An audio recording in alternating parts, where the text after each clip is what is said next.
Ketika anak kita lahir apa yang dilakukan? Apa Bu?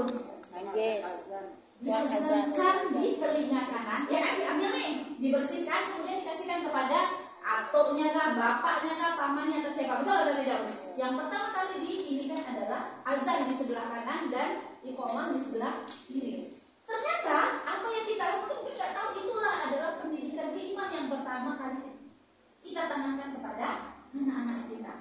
Dimulai dengan kalimat tauhid. Betul ya Bu ya? Ya, kecuali non muslim ya. Orang non muslim kan nggak tahu seperti apa aturan yang mereka buatkan. Jadi pendidikan keimanan. Kemudian untuk anak kita mungkin yang khususnya yang kita nggak usah anak kita yang di SD karena di sini anak kita yang tidak PAUD ya gitu ya. PAUD.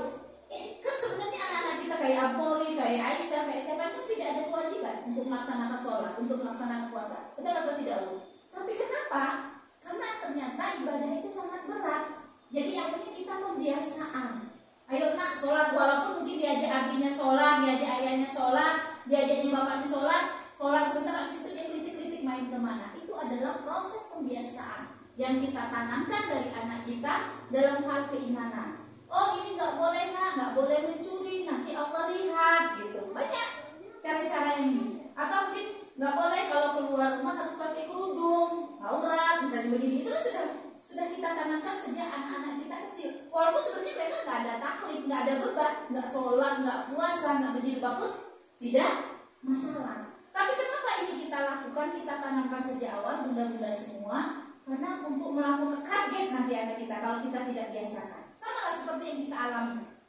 Kan kita ketika kita dilahirkan nggak kujuk-kujuk, nggak tampilan kita seperti sekarang. Kan udah pernah juga kita mengalami mungkin masa-masa jahiliyah, sholat nggak pernah kita tinggalkan, mungkin aurat kita nggak terlalu ini. Tapi dengan proses itu kita bisa tampilan kita seperti ini. Begitu juga dengan anak-anak kita.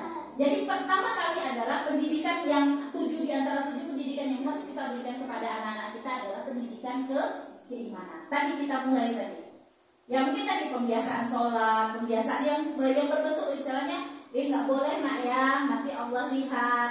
Oh ini kenapa harus misalnya seperti ini? Nanti kalau kamu berbuat misalnya iseng atau nakal sama kakak, maka nanti akan dicatat oleh malaikat. Itu kan banyak cara-caranya Bu. Dan sekarang ini kita termasuk bersyukur Bu. Sekarang ini kita sebagai orang tua mau atau tidak aja dalam mendidik anak kita berhampur bersepah di dalam YouTube itu cara-cara mengajarkan mungkin lagu-lagu, nyanyian gitu kan.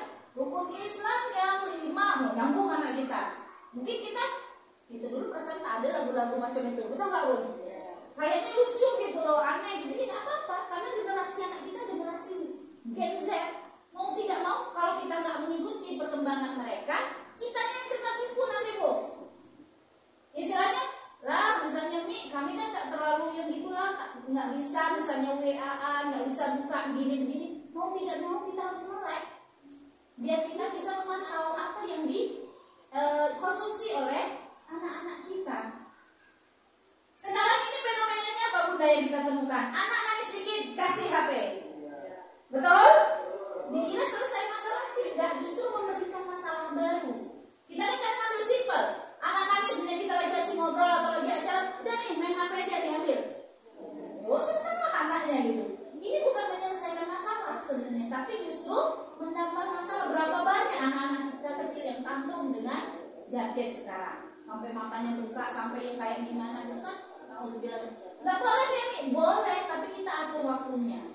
Ya mungkin kayak kita di sini ya, mungkin boleh, mungkin boleh nonton HP, tapi ketika hari libur, waktunya kita batasi. Bukan misalnya kan hari Sabtu, hari Ahad libur nih misalnya, boleh nonton dari pagi sampai sore, nggak boleh juga kita batasi.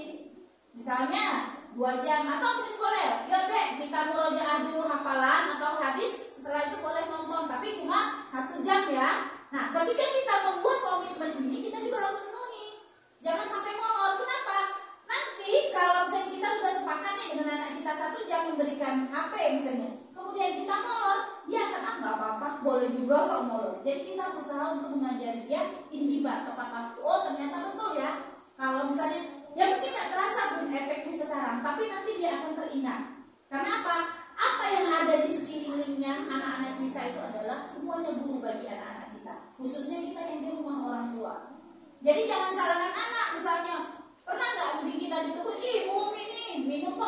Bismillahirrahmanirrahim la yasrobanna, suaranya hadis kita.